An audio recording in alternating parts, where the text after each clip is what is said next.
ప్రభువైన యేసుక్రీస్తు యొక్క పరిశుద్ధ నామంలో మీ అందరకు అమలాపురం హౌసింగ్ బోర్డు క్రీస్తు సంఘము మరియు కాకినాడ బాపూజీ నగర్ క్రీస్తు సంఘముల తరపున సత్య సువార్త అనే మా టీవీ ప్రసంగాలకు స్వాగతం తెలియజేస్తున్నాను.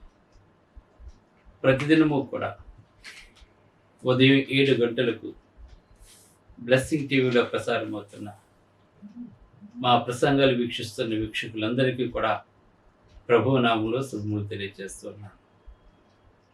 ఇవాళ ధ్యానాంశం ఏంటంటే ధనమా దైవమా. ప్రార్థన చేసుకుందాం. పరలోకమందున్న మా ప్రియ తండ్రి, పరిశుద్ధుడా, నీ పరిశుద్ధ నామమునకు స్తోత్రములు స్తుతులు తెలియజేస్తూ ఉన్నాను తండ్రి. ఇవాళ ధనమా లేదా దైవమా అనే అంశం మీద మాట్లాడబోతూ ఉండగా నీవే నాతో ఉండి మాట్లాడమని యేసు క్రీస్తు నామములో ఈ ప్రార్థన చేయుచున్నాను తండ్రి. ఆమేన్. ధ్యానాంశం ఏంటంటే ధనమా లేక దైవమా. ప్రతి మానవుడు కూడా ఆలోచించవలసిన విషయం ఏమిటి అంటే, మనము దేవుని చేత సృజించబడినటువంటి వారము. దేవుడు మానవునికి కావలసిన ప్రతి ఈవిని కూడా భూమి మీద అనుగ్రహించాడు. మొట్టమొదటి గుండా సృష్టిని చేసిన తర్వాత మానవునికి ఏది అవసరమో అవన్నీ కూడా చేసిన తరువాతే మానవుణ్ణి దేవుడు నిర్మించాడు. అంటే మానవుడు ఎలా పోషించబడాలో దాని ముందుగానే దేవుడు ఆలోచించి మానవునికి ఏమైతే కావాలో అవన్నీ కూడా దేవుడు భూమి మీద అనుగ్రహించాడు. అందుకే దేవుడు సర్వజ్ఞాని. ఆయన జ్ఞానమునకు మితము లేదు. మరి ఆదాము అవ్వలు మొదటి మానవులు వాళ్ళు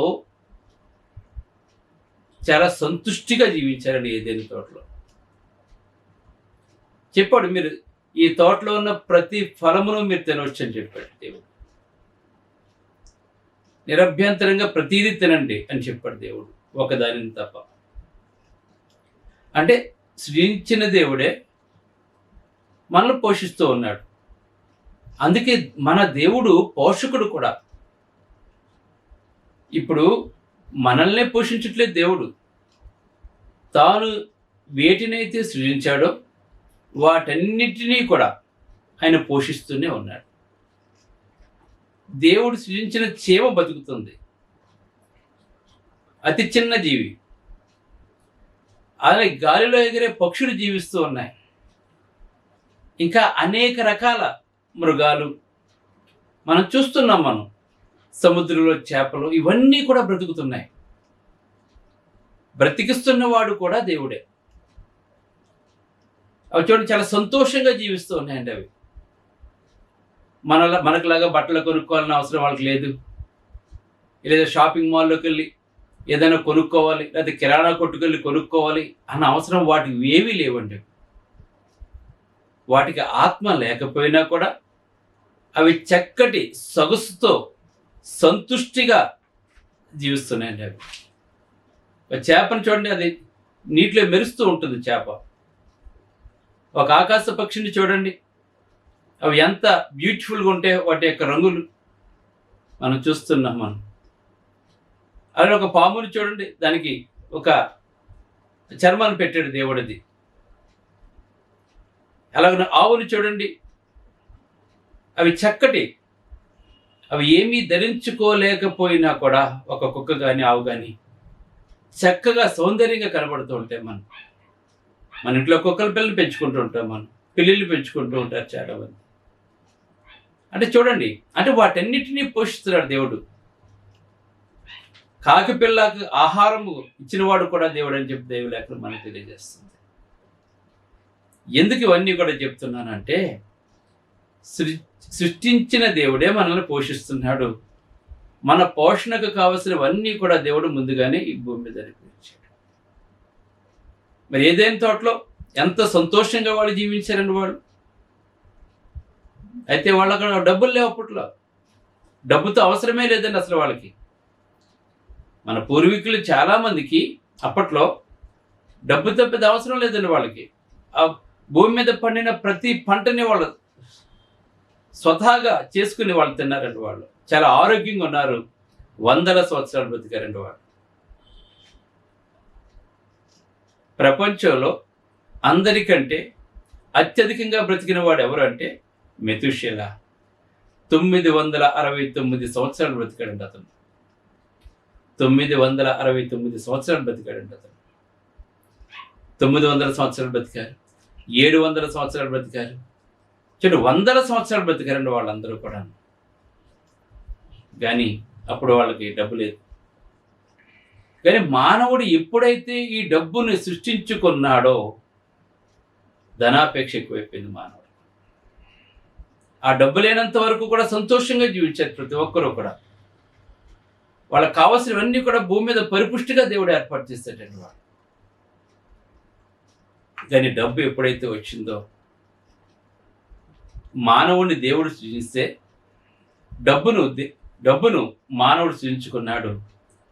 మానవుడు సృజించుకున్న డబ్బుకి వేళ మానవుడు దాసోహం అయిపోతున్నాడు. ఆ డబ్బు చెప్పి చేతుల్లో జీవిస్తూ ఉన్నాడు ఈవేళ. డబ్బే సమస్తం అని చెప్పి అనుకుంటున్నాడండి ఈవేళ. డబ్బు లేకపోతే జీవితం లేదని చెప్పి అనుకుంటున్నాడు మన మానవుడు ఈవేళ. డబ్బు లేకపోతే జీవితం లేదా? మరి పూర్వీకులందరూ ఎలా బ్రతికారు? మరి వాళ్ళకి డబ్బు లేదు కదా అప్పట్లోనూ. మనం గమనించాలి. అప్పుడు చాలా సంతోషంగా జీవించారండి వాళ్ళందరూ కూడా. కానీ ఇప్పుడు డబ్బు పెరిగే కొద్దిగా స్వార్థం పెరిగిపోవటం, అహంకారం పెరిగిపోవటం, గర్వం పెరిగిపోవటం, సృజించిన దేవుణ్ణి కూడా విసర్జించే స్థాయికి మానవుడు వెళ్ళిపోయాడంటే ఆ ధనం మనిషిని ఎలా లోబర్చుకుంటుందో మనం అర్థం చేసుకోవాల్సిన వారమేనా. మన ఇక్కడ చాలామంది అనుకుంటున్నారు ఇవాళ ధనం ఉంటే సమస్తము కూడా దొరుకుతాయని చెప్పి అనుకుంటూ ఉన్నారు. ఇవాళ ధనంతోనే జీవితం ముడిపడి ఉందని చెప్పి అనుకుంటున్నారు. ధనం లేకపోతే జీవితం లేదని చెప్పి అనుకుంటున్నారు. ధనం మనం బ్రతకడానికి ఇప్పుడున్న లోకంలో బతకడానికి డబ్బు అవసరమే. కానీ డబ్బే సమస్తము చేస్తుంది అనుకుంటే అది చాలా బుద్ధిహీనత అండి. డబ్బున్నంత మాత్రాన నువ్వు చనిపోకుండా మానవుడు. డబ్బు నీ ప్రాణాలను కాపాడదు, గుర్తుపెట్టుకోవాలి మనం. నువ్వు ఎంత డబ్బు ఉంటే ఖరీదైన వైద్యం చేసుకున్నా కూడా నువ్వు చచ్చిపోతావు నువ్వు. లేదంటే మధ్యలో ఏదైనా భయంకరమైన రోగం వచ్చిందంటే అంటారు చాలామంది, ఎంతైనా పర్లేదండి మేమేమీ చేయలేమని చెప్తారు. డబ్బు మనల్ని బాగు చేయదండి. ఈవేళ చాలామంది ధనవంతులు సుఖం లేకుండా ఉన్నారు. మీకు ఎందుకంటే ఒక పేదవాడు అసలు ఎటువంటి టెన్షన్ లేకుండా హాయిగా పడుకుని నిద్రపోతాడు. ఏదో కూలికి వెళ్తాడు, ఆ రోజు సంపాదించుకుంటాడు, శుభ్రంగా తెచ్చి ఏదో తనకు కావాల్సిన తెచ్చుకుంటాడు, తింటాడు. అతనికి ఎటువంటి టెన్షన్ బెంగ కూడా అతనికి ఉండదండి అతనికి. కానీ ఇవాళ మనం చూస్తున్నాం, డబ్బు ఎవరికైతే ఎక్కువగా ఉందో వాళ్ళను కూడా ఉన్న వాళ్ళే మోసం చేస్తూ ఉంటారు, తన వాళ్ళే మోసం చేస్తుంటారు, తన వాళ్ళే వెన్నుపొడి పొడుస్తూ ఉంటారు. మనం చూస్తున్నాం. మనం డబ్బుకు ఆ శక్తి ఉందండి, మోసం చేసే శక్తి డబ్బుకు ఉందండి. ఇవాళ ఎవరైనా డబ్బులు ఎక్కువ ఉన్నట్లయితే అన్యాయాన్ని న్యాయంగా మార్చేసుకుంటున్నారు. ఇవాళ కొంతమంది డబ్బుని దేనికి ఉపయోగిస్తున్నారు అంటే వ్యర్థమైన వాటికి. అంటే ఏంటనమాట, నిజాన్ని అబద్ధాన్ని నిజం చేసేస్తున్నారు. ఈవేళ ఎక్కడ చూసినా అవినీతి, లంచగొట్టితనం, నీతి న్యాయాలు లేవు. ఈవేళ లోకంలో నీతి న్యాయములు లేవు అంటే దానికి కారణం ధనాపేక్ష.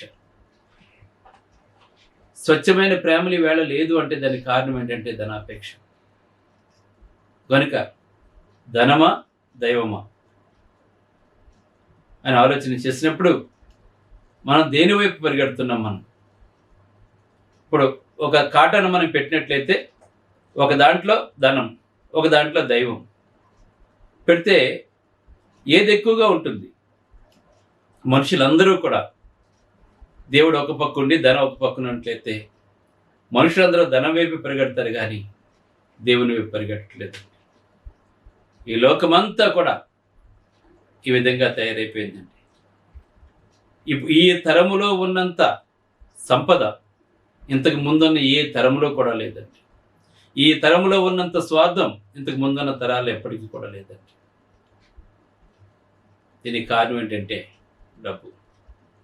డబ్బులో అన్నీ ఉన్నాయని చెప్పి అనుకుంటున్నారు మనుషులు, కానీ సమస్తము కూడా దేవునిలో ఉన్నాయని దైవలేఖనం తెలియజేస్తుంది. బుద్ధి జ్ఞానముల సర్వ సంపదలు ఆయనందు గుప్తమై ఉన్నాయి. బుద్ధి ఆయనే ఇస్తాడు, జ్ఞానము ఆయనే ఇస్తాడు, సర్వ సంపదలు కూడా ఆయనే ఇస్తాడండి. దేవుడు ఏమైనా చేయగలడు, కానీ అటువంటి సమస్తాన్ని నిర్మించినటువంటి వాడు, సమస్తాన్ని ఏలుతున్నటువంటి వాడు ఆయన ఆ దేవుణ్ణి వేళ విడిచిపెట్టేస్తారు మనుషులు. వేళ ధన సంపాదనలో పడిపోయి ధనం మనిషిని గర్వం వైపు నడిపిస్తూ ఉందండి. కనుక ధనం మన అవసరాలకు మాత్రమే వాడుకోవాలి, కానీ ధనమే సమస్తము కాదు. చాలామందికి ధనమే దైవము. ధనాన్ని దైవంగా భావించేవారు భారతదేశంలో బోల్డ్ మంది ఉన్నారండి. వేళ ధనాన్ని దేవతగా పూజించేవారు కూడా అనేక మంది ఉన్నారండి. వేళ మనం ధనాన్ని దేవతగా పూజించకూడదు. మనం ఎవరిని పూజించాలి? మనల్ని సృష్టించి మన బ్రతకడానికి నేలనిచ్చి ఆ నేల మీద మనకు కావలసిన సమస్త పంటలు ఇచ్చి ఆ పంటలు పండడానికి ఋతువులు ఏర్పాటు చేసి దేవుడు, ఆకాశంలో వర్షాన్ని దేవుడు దయచేసి ఋతువులు దయచేస్తున్న దేవుడిని బట్టి మనం ఆ దేవుణ్ణి మనం పూజించాలి, ఆ దేవుణ్ణి మనం గణపరచాలి. కానీ ఈవేళ అనేక మంది వేళ ధనాన్ని పూజిస్తున్నారు. అంటే సృష్టించిన దేవుణ్ణి పూజించకుండా ఆ ధనాన్ని పూజిస్తున్నారు. ఇది కరెక్ట్ కాదు. దైవ గ్రంథం తెలియజేస్తుంది. ధనం మన అవసరాలకు వాడుకోవాలంతే. ధనం ఎప్పుడు కూడా దేవుడు కాదు, దేవత కూడా కాదండి. అది అంటే నువ్వు దాన్ని పూజిస్తున్నావు అంటే నీకు అదే దైవం, నీకు ధనమే దైవం. నీకు ఆ ధనం నిన్ను సృష్టించిందా? ఆ ధనం నీకు ప్రాణం ఇచ్చిందా? ఆ ధనం నువ్వు అడిగితే వచ్చేస్తుందా? మరి ధనాన్ని కనుక అటువంటి ధనాన్ని కనుక ఈ పూజించినట్లయితే మరి అందరూ పేదవారు అనేది ఉండకూడదు. అసలు ఎవడో పేదవాడు ఉండకూడదు. మరి కనుక మనం ఎప్పుడూ కూడా ధనాన్ని మానవుడు సృజించుకున్నాడు కనుక ధనాన్ని మనం లోపరుచుకోవాలి. మన అవసరాలకు వాడుకోవాలి, అంతే. అంతవరకునే దాన్ని. కానీ సమస్తము కూడా దేవుడు చేస్తున్న సంగతి మనం అందరము కూడా తెలుసుకోవాల్సిన వారమే. ఎందుకంటే సపోజ్ నీకు ధనం ఉంది, కానీ భద్రత నువ్వు 10 మంది సెక్యూరిటీ గార్డులు పెట్టుకుంటే, 10 సీసీ కెమెరాలు పెట్టుకుంటే నీకు భద్రత ఉందని చెప్పి నువ్వు అనుకుంటున్నావు కదా నువ్వు. ఎందుకంటే వాళ్ళ ధనవంతులు అందరూ కూడా ఏం చేస్తారు? చుట్టూ పెద్ద ప్రహారీ కట్టుకుంటారు. అలాగనే డబ్బుని ఇనపెట్టులో పెట్టి లాక్ చేస్తూ ఉంటారు. ఇంటి నిండా సెక్యూరిటీ ఉంటుంది, సెక్యూరిటీ క్యాంప్స్ ఉంటాయి. లేదంటే సెక్యూరిటీ కోసం ఇన్సూరెన్స్లు చేస్తూ ఉంటారు. మెడికల్ ఇన్సూరెన్స్ ఉంటుంది, లైఫ్ ఇన్సూరెన్స్ ఉంటుంది. ఒకవేళ నేను చచ్చిపోతే నా ఫ్యామిలీకి ఉపయోగపడుతుందని చెప్పేసి, అంటే భద్రత అంతా కూడా డబ్బులో ఉందని చెప్పి లోకం అనుకుంటూ ఉంటుంది. కానీ భద్రత ఎక్కడుందంటే దేవునిలో ఉంది. ఇది మనం తెలుసుకోవాలి. ఎందుకంటే యెహోవా పట్టణమును కాపాడిన యెడల దాన్ని కావలి కాయవారి మేలుకొని ఉండి వ్యర్థమని చెప్తున్నాడు. యెహోవా పట్టణమును కాపాడిన యెడల దాన్ని కావలి కాయవారి మేలుకొని ఉండుట వ్యర్థం అండి. ఎందుకంటే నువ్వు సెక్యూరిటీలు పెట్టేసుకుని మిలిటరీలను పెట్టేసుకుంటే నీకు భద్రత ఉందని చెప్పి నువ్వు అనుకుంటున్నావు కదా. ఈవేళ గాజా ఏమైపోయిందో చూడండి, ఉక్రెయిన్ ఏమైపోయిందో చూడండి. ఈవేళ ఎగిరిపడుతున్న చైనా ఇంకా చూసినట్లయితే ఉత్తర కొరియా కొన్ని ఉన్నాయి కదా, మనం చూస్తున్నాం. మనం కొరియాలో వాటిని ఆయుధ సంపత్తి పెట్టుకుని మాకంటే గొప్ప లేరని చెప్పి అనుకుంటున్నారు. ఇది మూర్ఖత్వం. ఇది యెహోవా పట్టణమును కాపాడిన దాన్ని కావలి కాయవారు మేలుకొని ఉంటే కూడా వ్యర్థమే అండి. ఒక సునామీ వచ్చింది, ఒక సునామీ వస్తుంది, ఏమైపోతావు? ఒక భూకంపం వస్తుంది, ఏమైపోతావు? మరి నీ డబ్బు నిన్ను కాపాడుతుందా? భూకంపం వస్తేని, ఒక సునామీ వస్తే నీ డబ్బు నిన్ను కాపాడుతుందా? ఒక భయంకరమైన వరదలు మనం చూస్తాం, అవి నిన్ను కాపాడుతున్నాయా? పిడుగులు పడితే నిన్ను కాపాడుతాయా?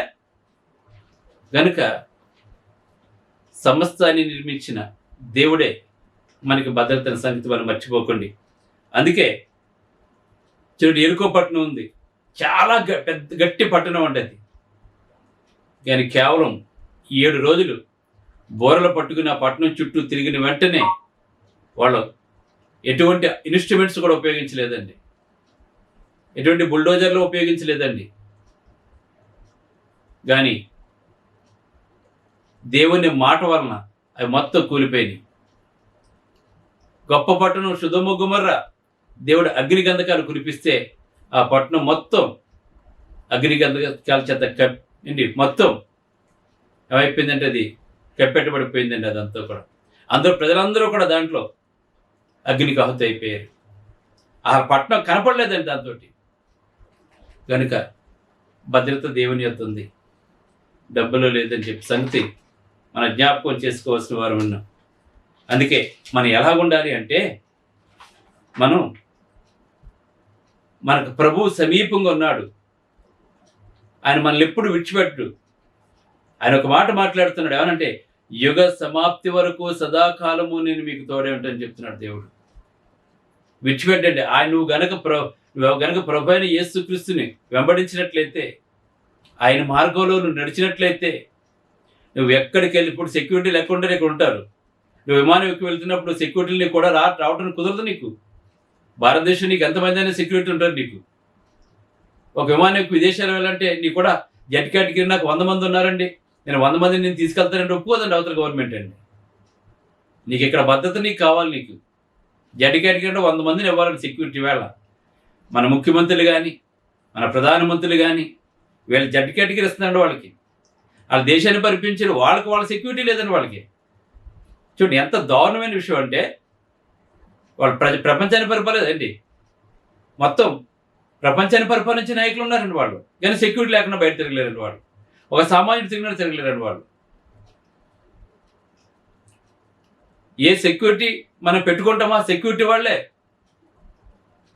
ఇందిరాగాంధీని చంపేశారండి, ప్రధానమంత్రిని. అందుకే భద్రత అనేది మన మనుషుల్లో కానీ మన సెక్యూరిటీలో కానీ ఎక్కడా కూడా ఉండదండి మనకి. కానీ దేవునిలో ఉందండి. నువ్వు దేవునిలో ఉన్నట్లయితే మన చుట్టూ దేవదూతలు ఉంటారు, మన పాదాలకు రాయి తగలకుండా ఎత్తి పట్టుకుంటారండి. మన మీదకి ఎవరన్నా వచ్చినట్లయితే, చెప్తున్నాడు 90వ కీర్తనలోను, ఇటు పక్క 1000 మంది ఇటు పక్క 10,000 మంది వచ్చినా కూడా ఏ అపాయము నీ గుడారంను సమీపించని మాట్లాడుతున్నాడు. భద్రత క్రీస్తులో ఉందండి, ధనంలో లేదండి. భద్రత దేవునిలో ఉంది మనకి. అందుకే మాట్లాడుతూ ఉన్నాడు హెబ్రీ పత్రిక 13:5, ధనాపేక్ష లేని వారే మీకు కలిగిన వాటితో తృప్తి పొంది ఉండండి. అపేక్ష ఉండకూడదు. ధనం అవసరమే కానీ ధనాపేక్ష ఉండకూడదు. ఇంకా కావాలి.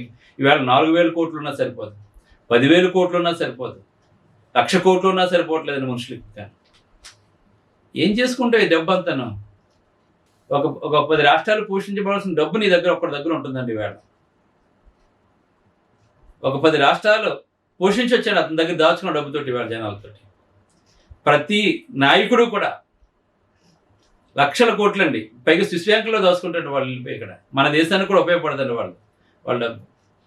కొంతమందికి 100 ఎకరాలు 1000 ఎకరాలు ఉంటాయి ఒక మనిషికి. ఏం చేసుకుంటావు నువ్వు? ధనవంతుడు జమీందారు అని చెప్పుకోవడం తప్ప ఈ ధనం నిన్ను పరలోకానికి తీసుకుని వెళ్తారు. చాలామందికి తెలియదండి ఇది. ధనం వల్ల పరలోకానికి తీసుకెళ్తండి. అందుకే ధనాపేక్ష సమస్తమైన కీళ్లకు మూలం. నువ్వు దాన్ని దాచుకోవడానికి 3 మందిని పెట్టుకోవాలి. నువ్వు బయటికి వెళ్తే భయం, ఇంట్లో కూర్చుంటే భయం, భయంతో గడపాలి నీవు. అందుకే మాట్లాడుతుంది ఇక్కడ, ధనాపేక్ష లేని వారే మీకు కలిగిన వాటితో తృప్తి పొంది ఉండడి, నిన్ను ఏమాత్రమును విడువను, నిన్ను ఎడబాయనని చెప్తున్నాడు దేవుడు. మనల్ని ఎప్పుడు కూడా విడవను ఎడబాయనని చెప్తున్నాడు దేవుడు. అంతెందుకు, దానియేలు సింహభవనంలో వేసేశారు. ఆయన గొప్ప పదవిలో ఉన్నాడండి. అతను రాజు తర్వాత అతనే సింహభవనంలో వేసేశారు కుట్ర చేసి. మరి అక్కడ ధనం కాపాడుతుందా? రాజు కూడా ఆ దేశాన్ని పరిపాలిస్తున్న రాజు కూడా అతను ఏమీ చేయలేకపోయాడండి. అంత గొప్ప స్థితిలో ఉండి కూడా, గొప్ప స్థితిలో ఉన్న రాజు కూడా ఏమీ చేయలేకపోయాడండి అతను. మరి ఎవరు చేస్తారు? దేవుడు తన దూతలు పంపించండి అగోలోకి. అందుకే నిన్ను విడువను ఎడబాయనని చెప్తున్నాడు దేవుడు. నేను ఏమాత్రమును విడువనని చెప్తున్నాడు దేవుడు. నువ్వు రక్షించబడితే, బాప్తిసం పొందితే, దేవుడు స్వరక్తం ఇచ్చి సంపాదించిన తన సంఘంలో కనుక నీవు ఉన్నట్లయితే భద్రత నీకు ఎప్పుడు కూడా ఉంటుందండి. నీ చుట్టూ దేవదూతలు ఉంటారు. దేవుని అనుమతి లేకుండా ఏ ఒక్కరు నేను ఏమీ చేయలేడండి. అలాగనే షడ్రకు, మేషకు, అబేద్నెగోల్ని ముగ్గురిని అగ్నిగుండంలో వేసేశారు. దేవుని ఆరాధిస్తున్నందుకు వేసేస్తారండి వాళ్ళని. అయితే వాళ్ళు కాలిపోలేదండి. వాళ్ళని తీసుకెళ్ళిన మనుషులు కాలిపోయారు. 10 అంతలు ఎక్కువ వేడిం చేశారండి అగ్నిగుండాన్ని. కానీ రాజు చూస్తున్నాడు, పైనుంచి చూస్తున్నాడు, సింహాసనం మీద కూర్చుని అడుగుతున్నాడు మంత్రిని, మన ముగ్గురిని కదా అగ్నిగుండంలో వేసింది, మన 4వ వ్యక్తి ఎవరైనా కనపడుతున్నారంటే మంత్రి చెప్తున్నాడు, దేవదూత స్వరూపం కనపడుతుంది ప్రభు చెప్తున్నాడు. ప్రభు, దేవుడు తన దూతలను పంపిస్తూ ఉంటాడు. మనకు ఆహారం కావాలా, ఏ సమయం ఏం కావాలో దేవునికి సరిపోతే స్త్రీ ఉంది, కరువులో ఉంది, ఆ రోజుకి ఉంది ఆహారం. కానీ ఆ కరువు కాలం అంతా కూడా దేవుడు ఆహారాన్ని ఇచ్చాడు. దేవుడు భద్రత ఇస్తాడు. మన సరఫరాలన్నింటిలో కూడా సహాయం చేస్తూ ఉంటాడు. మనల్ని కాపాడుతూ ఉంటాడు. మన ప్రతి ఎకరా క్రీస్తులు తీర్చుతూ ఉంటాడు. కనుక ఆస్తి గొప్ప సంగతులు కొనలేదు, ఆరోగ్యాన్ని కొనలేదు, నిజమైన ప్రేమను కూడా కొనలేదని ధనం దగ్గర వచ్చే అందరూ కూడా నిజమైన ప్రేమ కదండి, అతని దగ్గర ధనం ఉందని కపట ప్రేమ చూపిస్తూ ఉంటారు. దుఃఖం నుండి, మరణం నుండి అది నిన్ను బ్రతికించలేదు. మనిషిని స్వార్థపడుగా చేస్తుంది. తాను ఎక్కువ సంపాదించుకోవడానికి ఎదుటివారిని ఎంత పేదవాడైనా ఎంత పేదవాడిని చేయడం కన్నా ఇష్టపడుతూ ఉంటాడు వాడు. తాను పొందటానికి ఇతరులను పోగొట్టుకునేలా చేస్తాడు అతను. ధనాపేక్ష తప్పుడు మార్గం నడిపిస్తుంది. పరిచర్య కంటే డబ్బునే ప్రేరేపించబడే సువార్తికులు వేళ చాలా మంది ఉన్నారండి వేళ. కనుక మనం అటువంటి వారికి ఉండకుండా, ధనమా దైవం అంటే దైవమే, ధనాన్ని దేవుడు సృజించలేదని మానవుడు సృజించుకుని ఆ ఉచ్చిలో పడి కొట్టుకున్నాడు మానవుడి వేళ. కనుక దేవుడు ఉంటే సమస్తము జరుగుతాయి. ఆ దేవుని జ్ఞానం మన హృదయములకు, తలంపులకు కావాలొచ్చింది. ఎలా సంపాదించుకోవాలో, ఎలా వ్యాపారం చేయాలో, ఎలా ఉద్యోగం చేయాలో, ఏ విధంగా సంపాదించుకోవాలో దేవుడు మనకు నేర్పిస్తుంటాడు. అందుకే మీ చేతుల కష్టార్జితాన్ని మీరు అనిపిస్తారు. దేవుడు తెలియజేస్తారు, మన చేతుల కష్టార్జితం మనం అనిపించాలి. అన్యాయంగా 1 రూపాయి కూడా ఎవరి దగ్గర కూడా మనం తీసుకోకూడదు, లంచం తీసుకోకూడదు, దొంగతనం చేసుకోకూడదు, పొరుగువాడు ఏది కూడా మనం ఆశించకూడదు. ఇలాగుంటే దేవుడు తప్పకుండా నేను ఆస్వాదిస్తాడు. ఆయన యథార్థవంతులను బలపరుస్తాడు. మొదటి స్థితి కొద్దికొన్నంతకు మహాభివృద్ధి చేస్తాడు. కనుక ధనముని కంటే దేవునికి ఎక్కువ ప్రాధాన్యత ఇవ్వండి. అంతేకాకుండా ధనం మనం రక్షించలేదు, నిత్యం తీసుకుని వెళ్ళలేదు. మనకి నిత్యజీవం కొరకు దేవుడు తన కుమారుని లోకంలో పంపించి ఆయన కార్చిన రక్తం ద్వారా మనకి ఎక్కడ తీసుకెళ్ళండి నిత్యజీవానికి వాసులుగా చేశారు. కనుక ఆ ప్రభువైన యేసుక్రీస్తుని దేవుని కుమారుడిగా అంగీకరించండి. ఆయన నడిచిన మార్గంలో నడవండి. దేవుడే మనకు శాస్త్రం, ఆయనే సమస్తము. ప్రార్థన చేసుకుంది. పరిశుద్ధుడైన తండ్రి, పరలోకమందున్న దేవ, నీ పరిశుద్ధ నామమునకు స్తోత్రం తండ్రి. ధనమా దైవమా, కానీ ధనాన్ని మానవుడు సృజించుకున్నాడు, మానవుని దేవుడు సృజించాడు. కనుక ఆ మానవుని హక్కులు కూడా తీర్చేది దేవుడే. ఆ మానవుడు ఎలా బ్రతకాలో నేర్పించేది కూడా దేవుడే తండ్రి. నీ చేతుల కష్టార్జితం అనిపిస్తామని చెప్పిన దేవుడు నీవు తండ్రి. మా చేతులకు పని నేను కల్పించేవాడు నీవు తండ్రి, పని నేర్పించిన వాడు కూడా నీవే తండ్రి. కనుక నేను వాళ్ళ క్షేమకరంగా ఉన్నా ఉంటుంది. నీకు కేవలం తండ్రి. జడ్ కేటగిరీ ఉండి కూడా తండ్రి మనశ్శాంతి లేకుండా భయభ్రాంతులతో బతికే మనుషులు ఉన్నారు తండ్రి లోకంలో. కానీ క్రైస్తవుడికి ఏ భద్రత అవసరం లేదు తండ్రి. నీ కృప, నీ దేవదూతల సంరక్షణ మాకు ఉంటుంది ప్రభు. మేము చనిపోతే మమ్మల్ని తీసుకెళ్ళేది కూడా దేవదూతలు తీసుకెళ్తారు పరలోకం అంటే. మాకు ఎంత గొప్ప కృపను మాకు దయచేసి తండ్రి. అందుని బట్టి స్థితులు తెలియజేస్తుంది. ఈ వాక్యం ఉన్న ప్రతి ఒక్కరూ కూడా తండ్రి ధనము స్వార్థానికి కాకుండా దేవుని కొరకు, సేవ కొరకు, అలాగే ఇతరుల కొరకు ఉపయోగించినట్లయితే అది పరిశుద్ధం అవుతుంది. కనుక నాయన నేటి నుంచి కూడా ధనం ఎక్కువ సంపాదించుకునే వారు స్వార్థపరులుగా ఉండకుండా తండ్రి. మరి ఎందుకంటే ఈ క్షణం చనిపోతే ఆ ధనం వారికి కూడా రాదు కదా ప్రభు. కనుక దేవుని సేవకు అనేక మంది పేదవారికి ఉపయోగించి ఆ ధనం వల్ల సత్క్రియలు చేసి ప్రభు దేవుని దృష్టిలో గొప్పవారుగా ఉండటానికి ప్రసంగం సహాయపడలే చేయమని, నీ మీద ఆధారపడితే తండ్రి నువ్వు సమస్త దయచేస్తా తెలుసుకోలే చేయమని క్రీస్తునామమున ప్రార్థన చేయించున్నాను తండ్రి. ఆమేన్. మీ అందరికీ వందనం. God bless. బ్రదర్ జార్జ్ రాజు వారా, church of Christ, housing board, Amalapuram, near KIMS medical college, Konaseema district, 533201. Mobile number 9848730355, 92933174887. Email ID georgerajuvara@gmail.com. Website www.helpingforpoor.com.